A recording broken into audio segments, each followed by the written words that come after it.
Episode 1 of Alice in Borderland Season 3 starts with Arisu giving an interview about his experience following the meteorite hitting the city. He can't remember anything about the games or Borderland itself, but does feel like he's been off to a faraway place, like he's been dreaming of a journey. He has fragments of memories, but he can't put his finger on what he's missing. Ryuji Matsuyama is the one leading this investigative charge, an assistant professor in the Department of Psychopathology in Shushikan University. He's obsessed with near-death experiences and has been interviewing those who survived the meteorite hit in town.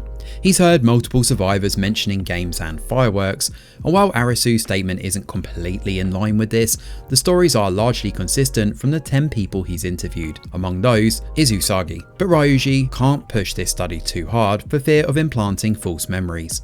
Now Arisu and Usagi are now married and looking to move beyond their experience with the meteorite. They have an apartment together and are working, but Usagi is plagued by bad dreams of her father jumping to his doom. Ryuji is like a shark that smells blood. He continues to dig into the games and the shared dreams, eventually finding a lead as he's invited along to a seminar at Koto's side office to discuss these near-death experiences. This office building serves as a sort of initiation, designed to test whether Ryuji has the fortitude to play the games and survive Borderland. Now inside the office, he finds several other people and a table in the centre of the room, with chairs all around. He's immediately thrown into a simple card game where each player has a hand of cards.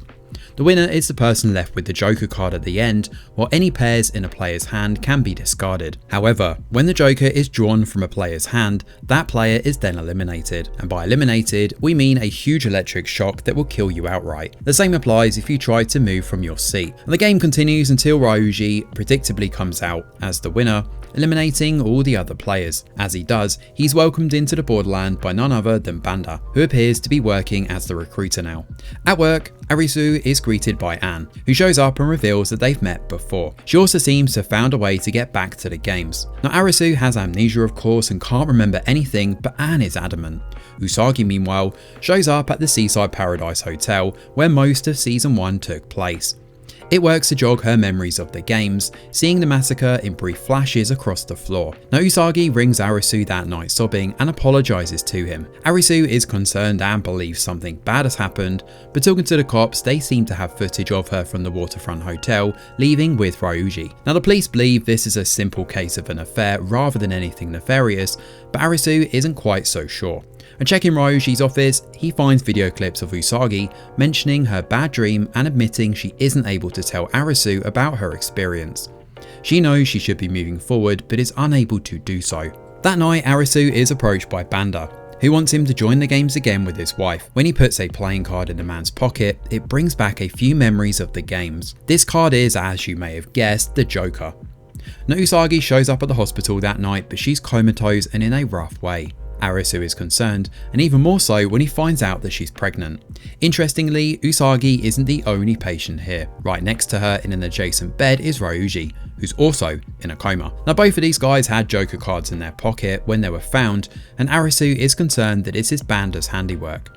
He speaks to Anne at the sanatorium, and she mentions how there's a significant time, 2 minutes to be precise, between the states of life and death. At this point, you enter a special state which Anne believes is a collective unconsciousness and the reason they've managed to experience that Borderland world. Time moves very differently inside the Borderlands, and the entirety of 2 seasons took place over 1 minute in our world. To get Usagi and Ryuji back, Arisu has no choice but to go back and play the games again. He's less concerned about his own well-being though, and admits he's happy to sacrifice himself in order to save Usagi. He's given a shot to make his heart stop beating, which allows him to transport into the games. Anne is gone, as are everybody else at the sanatorium, leaving Arisu all alone. A sign at the front door gives instructions over where the next game is taking place though, so off Arisu goes to take part once again. His destination is Hikawa Shrine, and the place is flanked by beautiful lanterns and an ominous feel. As he heads inside, a number of other players are there too, and it looks like the games are about to begin. Episode 2 of Alice in Borderland Season 3 starts with Arisu entering the shrine and about to start the games. The other players here are just as confused as Arisu, but there's no time for pondering. We have a game to play. This game is called Sacred Fortunes. The idea is for each player to draw 10 fortune slips to test their luck. If players manage to decipher the Sacred Fortune slips accurately and survive, they'll clear the game. However, the time limit is 1 minute per draw and players can only draw a slip once. A drugged up man called Tetsu draws Great Fortunes, which seems to indicate that he's in the clear. Others are given math equations to solve, ranging from multiple choice questions to percentages and more. Each time these guys get an answer wrong, the numerical difference between the right answer and the answer given determines the number of fire arrows that rain down from the sky. It's imperative that they work together as a team, or at least guess as close to the right answer as possible. Being right in the midst of this carnage is just what Arisu needs to jog his memory and remember everything. The horror, trauma and fear he experienced all comes back in waves, and each round gets progressively worse as fire arrows rain down from the sky. One round in particular sees 448 arrows drop from the sky, killing many outright. On the 10th and final draw, it's all up to Arisu to get the answer right. He draws an extreme bad luck card and is told to estimate the world population. The margin of error when he gives his answer is 100 million. 100 million fire arrows are about to rain down from the sky. Arisu realises each of their slips thus far have held a crucial clue for navigating this and getting out of the games. Each unlucky direction is where the arrows are coming from, so Arisu theorises that if they travel in a specific direction, they can escape the worst of it. Northwest hasn't been drawn yet, so they all scramble in that direction. Now Arisu finds an underground tunnel hidden in the stones. With all these arrows en route and turning the sky into a sickly shade of deadly orange, the players scramble beneath into the tunnels. Not everybody makes it, but those who do find their way out and, more importantly, the end of this game. However, there's no escaping from Borderlands, and without visas this time, it's simply a case of moving from game to game with little respite in between. It would appear each of these guys have a similar experience with being recruited, with Banda giving them each a Joker card. Interestingly, it would appear that they've all played these games before. Each of the survivors here have found their memories slowly start to come back. However, this trip down memory lane is brief, given it's time for the next game. This time we've got a round of Zombie Hunt. Each of the participants will receive 7 playing cards each. They have to use these cards to play one-on-one games designated at tables installed throughout this facility. Within these games, each player will play cards from the same suit from the hand dealt to them. The one who manages to get the highest cumulative total will win the game. The winning player then receives a card from the losing player's hand. Now there are 3 special cards here to spice things up. The first is a zombie card. This trumps every other card in the deck and is an instant win if drawn. The losing player then becomes infected by that zombie and a zombie card is added to their hand. Now, the shotgun special card works to stop the zombie from multiplying and can be used to shoot the zombies dead. Now, each player from each team is guaranteed to receive a shotgun card, but using it will also subsequently kill that player if they draw a zombie. Now, this shotgun card can be placed even if there's no zombie card on the table, but it can only be used once before it disappears. The other special card is a more peaceful solution coming from the vaccine card. This is distributed randomly between members of the group and cancels out the zombie card if it's played. It can't be used on yourself though, and the game itself will run for 20 rounds. The winners by the end are those that have the most people on the zombie or human side. The team with the fewest players on either will then be eliminated when the rounds finish. There are 4 separate groups of players dotted around this facility, and to begin with only 4 zombie cards in total. There's 1 per team, and Arisu quickly realises that they need to identify the random players who have received a vaccine card, which seems to be the key to winning this and stopping the zombie spread. There's a high chance though that the holder of these comes from the other teams. Now in the midst of this, Arisu is also determined to find Usagi of course, but that's easier said than done. It would appear that these games are being shuffled through like a tournament, so the likelihood is that Arisu and Usagi could actually end up playing against one another in one of these games. Just like with Chishiya's face games in season 2, Arisu has learned a thing or two about reading people. He realises one woman who's avoiding eye contact with him that he plays is a zombie, and she's already infected one other person. While some in the team just want to outright kill them, Arisu wants to find a safer method, the vaccine cards. The idea is to find those who have been infected with the zombie cards and tell the group exactly who infected them. Essentially, they'd be making an alliance with their opponents by serving themselves up as hostages.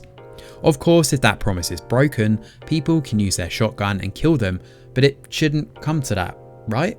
One of those who sacrifices themselves for this information is blue-haired bubbly Ray. She comes up with this trust barricade strategy, with the idea being that the zombies will be too scared to run the risk of exposing themselves. In doing so, this would allow the humans to win with the promise of turning players with just enough vaccine cards. This rests a lot on hope though, as they have no idea how many vaccine cards are actually out there. Their strategy is sound and includes distributing out number cards too, so nobody is left short-handed. Unfortunately, not everybody is ready to play by these rules. There are some that want to deal with things more aggressively, including a guy called Ikeno. He's impatient and rash, wanting to use their shotgun cards to outright eliminate the zombies from the game. One of those willing to go the extra mile for them is Mr. Kazuya, a former Yakuza. After killing one of the players holding a zombie card, he returns to the group where a rebellion is brewing. This forces the zombies to come out of hiding and begin playing offensively, turning more players outside the trust barricade into zombies. Ray though is actually all for the games becoming more interesting, much to Arisu's shock. Episode 3 of Alice in Borderland Season 3 starts with the division within the ranks starting to widen for the zombie hunt game. Mikano seems to be the ringleader for the humans here, forcing different players with a shotgun to take out the zombies rather than saving them with vaccine cards. Unfortunately, the zombie cards are spreading like wildfire. Nobu, the kid tasked with taking out one of the zombies, is soon infected by another player and goes into hiding. Knowing that Ikeno is taking control and wanting to kill them, it's caused paranoia and distrust to ripple across the entire game like wildfire. Now, Ikeno believes that they can win the round by simply shooting those they've kept in containment with the shotgun cards, thus winning automatically. Arisu though wants to use the vaccines, and he finds Nobu engaging in a game with him. However, Arisu has a secret. Meanwhile, Ray and Ikeno play. Ray manipulates Ikeno, pointing out that it would only take 3 rounds for the zombie cards to become the majority, and using his tactics has only made things worse. Ray suggests he take her deal and become the zombie, thus coming out on top. Ikeno refuses though and doesn't play his shotgun card either, allowing Ray to live. Unfortunately, fellow player Masato is not so lucky and is killed. Arisu decides to play with Ray next when he catches up, and she fully believes the zombies will win this game. They can grow exponentially, which makes more sense, while the humans have grown more reckless and become merciless killers. Their plan to execute all the zombies rather than working as a team is not going to work. Arisu knows she's not stupid and will play both sides until a clear winner has been decided. The illusion of the trust barricade has become just that, an illusion. When she saw how people were turning, rather than trusting one another, she was going to bide her time before intentionally turning herself into a zombie. She doesn't have to wait long though, as Arisu puts a card down and turns her into a zombie. Yep, it turns out he's been a zombie since the very beginning of the game, and has done a great job keeping this under wraps. The drug addict from the start of the fortune game, Tetsu, then plays with Arisu, who turns him into a zombie. As for Nobu, he grabs Mr. Kazuya and turns him into a zombie too, saving him right at the end of the game during the final round. When the zombie hunt game comes to an end, the totals come in. There are 32 zombies to 13 humans. The 13 humans are killed while the survivors celebrate their win, and the group also decide that Ray should come with them. Meanwhile, we catch up with Usagi, who's also inside these games too, as we know. Back in the hotel, Ryuji wanted to ask Usagi about her father, and she went with him to get some answers. Unfortunately, Ryuji is being manipulated by Banda, who came to him earlier and goaded him into bringing Usagi into the games. Now, Banda's condition for sending Ryuji to the Borderlands was bringing Usagi into the games too, drinking a poison to induce her comatose state, and thus ending up in the games. Doing this has also made him Banda's puppet though, and he's manipulating these games to his liking. After surviving a deadly game with lasers, with Ryuji managing to evade all of this miraculously inside his wheelchair, given every laser is above chest height, Ryuji admits to Usagi he's always wanted to come into the Borderland to see the games for himself. This in-between place linking their world has been a fascination for him for many years. Usagi though is simply consumed by her thoughts for her father, but doesn't really want to play these games. However, she doesn't have much of a choice. Down on the subway, another game takes place for Usagi and Ryuji's group. This game is called Runaway Train. The train is operated without the driver, but if players can successfully move from the starting car to the lead car and stop the train, they'll clear the game. When they move into the next car, the door behind will automatically lock. After 30 seconds, either oxygen or poison gas will be released. They need to proceed through 8 different train cars, and poison gas will be released in 4 of them. Upon entering a new car, they'll have 30 seconds to decide whether to put on a mask or not. Each player will receive 5 canisters in total, which serve as a neutralizing agent for the poison gas. You're not able to use other players' canisters though, and they can't return to previous cards, so they need to keep moving forward. In each carriage is a canary in a cage, and just like the old adage about a canary in a coal mine, it's clear these are being used as a warning for whether the rooms are filling with oxygen or poison gas. If the bird dies, then it's obviously poison, but unfortunately they waste a canister at the first carriage, but the second is definitely poison. At the third, the passengers start to trust one another and save a canister. However, they're not the only ones playing here, as there are other trains on the adjacent tracks too. This is where things start to get tricky. The group are split over whether to wear a mask or not for the fourth car, and one of the passengers believes the gas canisters are at the top of each carriage, determined by where the pantographs are located. It seems like a resolute theory and proves to be correct, as those passengers who don't wear a mask here die a painful, horrific death. However, in the next carriage, this guy realises that this particular model of train is different to the one the player thought. Shockingly, it turns out it's all been luck up until this point. With 3 train cars left and 2 oxygen canisters remaining, they need to make a decision. Unfortunately, they make the wrong choice and waste an oxygen canister, leaving everything hanging in the balance. Episode 4 of Alice in Borderland starts with a group coming to the realization that they could well die inside this train. The tight alliance they'd formed starts to crack at the seams, and time is very much of the essence here, and their lifeline could come from that adjacent train we saw earlier. When the lines run parallel to one another, the idea Usagi has is to jump into the other train when it comes up beside them. The passengers jump one at a time, but not everybody makes it. Ryuji uses the handrails to swing across, and he just about clears the carriage. As they sit together, Arisu happens to rock up in another train on the other side of the rails. However, the trains plunge into a tunnel and subsequently different directions. With the end of the line approaching, the groups need to work and stop the trains before it's too late. Arisu's group make it to the front and slam on the brakes, but not before it crashes. While not everybody dies on board, a lot of the passengers are in a rough state. Arisu is one of those bleeding quite badly, but through Tetsu's medical know-how and a bit of Dutch courage to stop his hands from shaking, he uses Rei's sewing kit to patch him up. Now Usagi and Ryuji's group survive too, and we see through flashbacks how Ryuji got involved in his near-death study. He worked closely with a student called Yano, who agreed to do experiments as a way of simulating a near-death experience. Unfortunately, he ended up killing this girl, but Ryuji was never charged. In fact, the university chalked it up to a drug overdose. This doesn't stop Ryuji though, who doubled down, determined to discover the truth. The semi-finals are now upon us for this tournament, and of course whoever survives will be invited into the final. The games are split between 2 different venues, the first taking place at Tokyo Tower and involves contestants playing bingo across the tower, needing to climb up and hit buzzers around the metal foundations. Completing a horizontal, vertical or diagonal line by tapping the corresponding numbers will clear the game and result in their team coming out on top, so thankfully they don't need to go the route of getting a full house. Usagi's group need to work together though, with the final free buzzer, the one situated in the middle of the bingo card, right at the very top of the tower at the tallest point. Meanwhile, the other semi-final includes a game of kick the can. Arisu is all stitched up and on the mend, although he's still moving around rather gingerly. After hitting the can in the air, the teams need to return this can to its original starting spot and insert it into its base. There are 10 cans in total, but there are also ticking time bombs too. As soon as someone finds a can and holds onto it, they have a set time limit to return it or risk being killed. If they let go of the can, it'll kill them, but the timer can be reset by passing the can to another individual. I'd imagine there's some form of AI here, which prevents it from exploding when you throw it to another individual, which becomes a key part of this game. Now even worse, cans will explode upon intense impact, and of course there's an opposing team here playing as well, and it's not easy. Now whoever places the cans inside the container will exit the game and watch everything unfold before moving on. So it's imperative that the gang work together and return as many cans as possible. Now Rei, Nobu and Tetsu manage to get through to the next round, while Arisu manages to get the penultimate can in the slot just in time to survive. Unfortunately, he does so at the expense of Kazuya, who sacrifices himself for the group. He rips off his shirt to show the tattoos across his back, going full on Ichiban from the Yakuza Like a Dragon games, sacrificing all the other players so the can explodes. Now while this is going on, the Tower Bingo game is an absolute nightmare for anyone afraid of heights.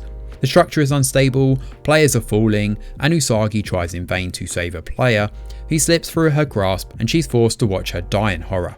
It's certainly touch and go for a while, but this is a game made for Usagi given her history and her father. Eventually Usagi hits the buzzer at the top of the tower and their team win. With both games complete, Ryuji slips away from the games and makes it to the rooftop to speak with Banda. He needs Ryuji's help to ensure Arisu stays in the games forever. Banda believes Arisu is perfect for this place, but Banda laughs incredulously at the notion that he's the Joker. He's not, of course, he's simply the messenger. Now Banda hands over a gun and tells him to kill Usagi, and in doing so Arisu would have no reason to return to the real world and thus stay here indefinitely. If Ryuji does this, Banda promises to grant his near-death wish, giving him what he wants from the Borderlands. As the remaining players all arrive in Shibuya, they find themselves about to face the final game. Episode 5 of Alice in Borderland Season 3 starts with the final game beginning. Each of the players find themselves in a reconstruction of Shibuya with digital screens all around. They're not actually in the real world here, but each player is encouraged to follow their digital double as they appear on screen. Following their doubles leads through a series of rooms, and it doesn't take long for the groups to find themselves together, with Usagi and Arisu engaging in a heartwarming reunion. When Arisu spots Ryuji, he smacks him upside the head and believes he's caused Usagi's harm. However, she doesn't see it that way. She believes competing in these games again has helped bring them closer together and given her some much needed closure too. Despite there being 9 contestants in the room, the finale is announced to be 10 contestants in total. Yep, it turns out we've gone full on Squid Game Season 3 here and decided the baby is also a player for the final. Oh, come on! It's a hell of a way for Usagi to find out she's pregnant too, but they don't have time to ponder this for long. For this final game, they need to put on wristbands and collars. The game is called Possible Futures. There are a total of 25 rooms arranged in 5 vertical and horizontal columns. Each round, players have to roll the dice found on the platform at the centre of each room. The resulting number then determines how many people can advance to the next chamber. The gang then basically have to repeat this until they reach an exit. There are 15 rounds in total, but it's not that easy, of course. Players who do not advance because of the dice roll cannot move, and a lockdown procedure will occur. The only way to get them out is for 2 players to use their wristbands on either side of the locked room to lift the lockdown. Each player is allocated 15 points, and to pass from one room to the next, players must spend 1 point and hold their wristband up to the door. Returning to the room they've just left means they need to wait for an entire round to pass before being allowed to double back. If they stay in the same chamber though, 1 point is deducted from their total each round. If a player's point tally reaches 0, well, they'll be eliminated. The walls of each chamber display images of a possible future for the players, and the future they choose among those images will become their reality when they leave the game. Arisu believes the best thing they can do here is team up together, and they're joined by 2 new players this round, Sota and Yuna. The dice and doors are connected by colour, and their futures seem to change depending on where they decide to go next. Given the dice rolls though, only a certain number of individuals can go through each colour, depending on what's rolled. That means some people have to choose worse futures for themselves. Now Arisu believes the key here is to choose the doors with the highest number, therefore not wasting as many points. The group are split into teams and devise a strategy to move through the maze to find the exit. The idea is to try and meet back up again after splitting into different rooms by choosing those close by. Thankfully their watches do show their location inside the game and allow them to communicate with one another, so there's no danger of them being turned around.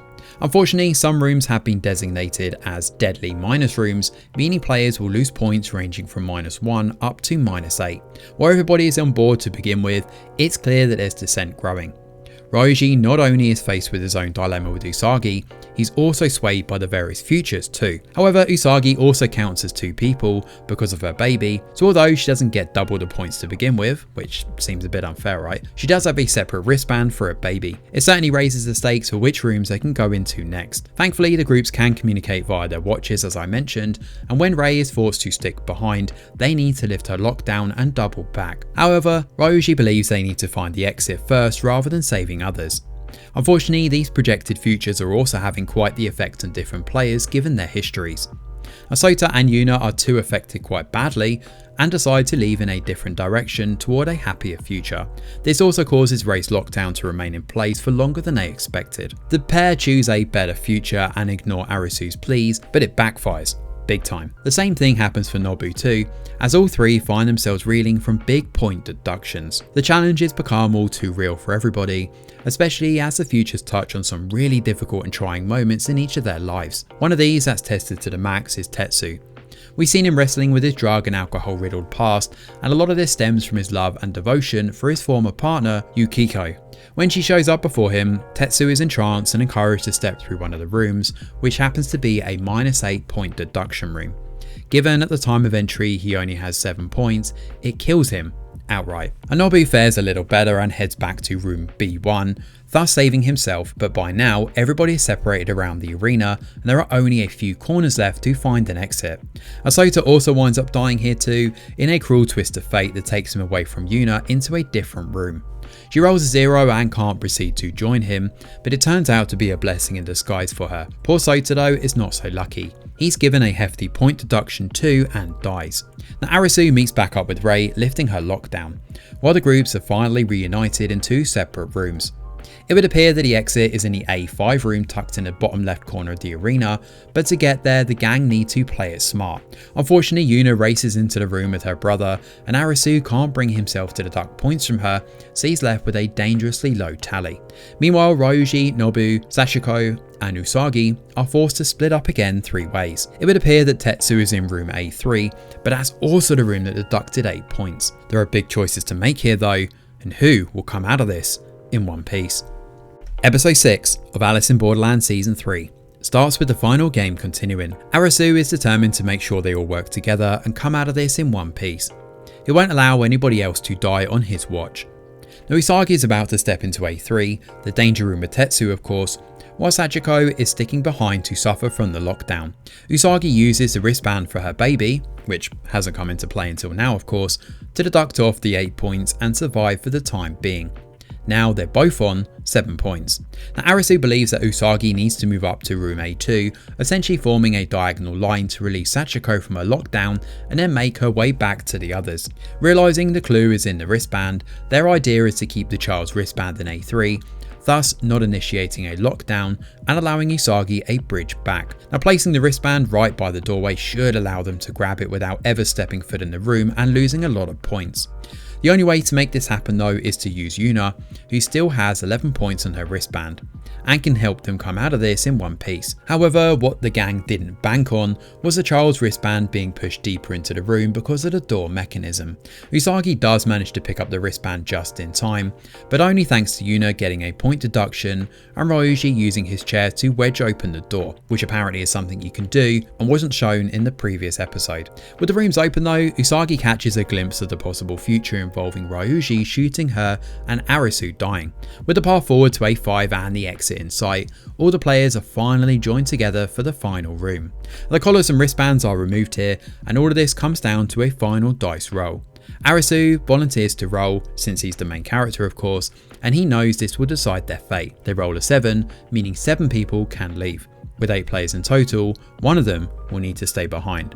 They don't go for the baby though. That's not funny! As Arisu sacrifices himself to save the others. He watches from inside the room as the players are caught on a balcony outside, but Arisu is shocked when he notices Ryuji get his gun out and choose not to fire. Yep, it turns out he can't bring himself to kill Usagi and lowers the gun. As for Arisu, his sacrifice is not made in vain.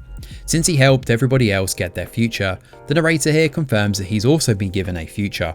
A Joker card rocks up on screen, while Usagi and the others outside are forced to enjoy a horrific flood as the world looks set to be consumed and destroyed completely. The screen suddenly changes and Banda appears before Arisu. He taunts our protagonist and explains that Arisu can now become a citizen of Borderland and they can enjoy more games together. He boasts about how he used Usagi as bait to lure him in. Smashing up the wall, Arisu manages to force the door mechanism open so he can save Usagi and the others from their fate.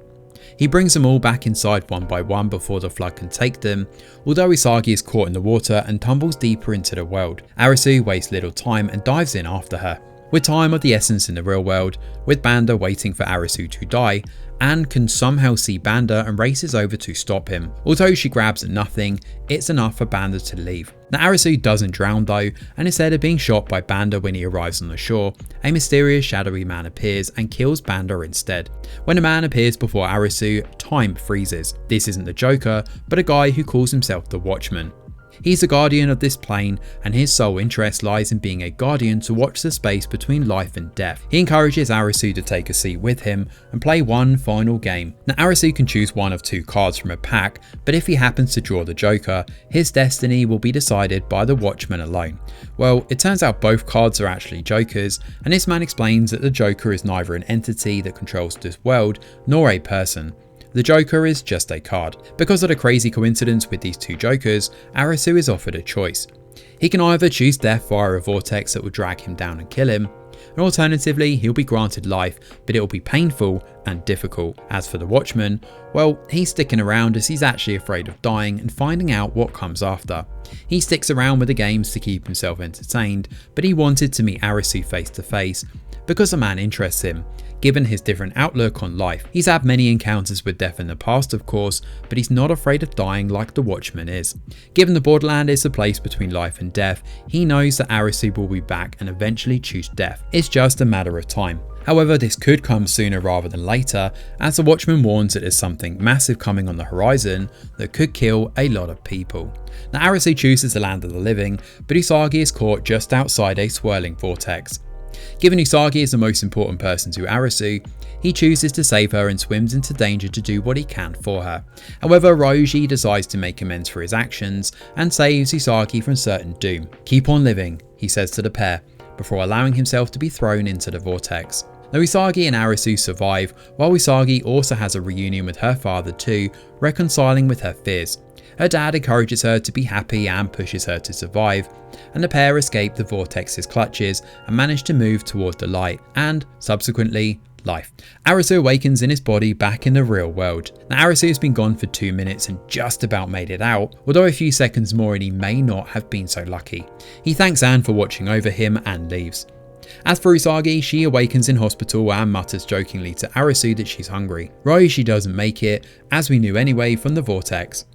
With the secret of their pregnancy out though, Usagi and Arisu think of names for their child. The other characters who survived are back in Shibuya again, including the survivors from the previous seasons as well, who rock up to see Arisu while he's working. We catch up with all the different characters here, including Chishiya, Quinya, and other survivors.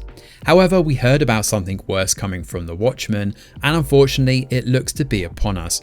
The news reports that there have been multiple earthquakes that have hit around the planet, and it seems we're about to get a much bigger international game here. We then skip across to California, where we see a server by the name of Alice. The camera zooms into her name tag and cuts to black, but is this the Game Master? Or is this a hint that California is our hellscape for season 4? Either way, we'll have to wait and see what happens with this one in the next season. Thanks for watching, and do let us know your thoughts in the comments below. Smash a like or subscribe to the channel, your support is very much appreciated. I'm Greg Wheeler, and from all of us over here at The Review Geek, we'll see you on the next video.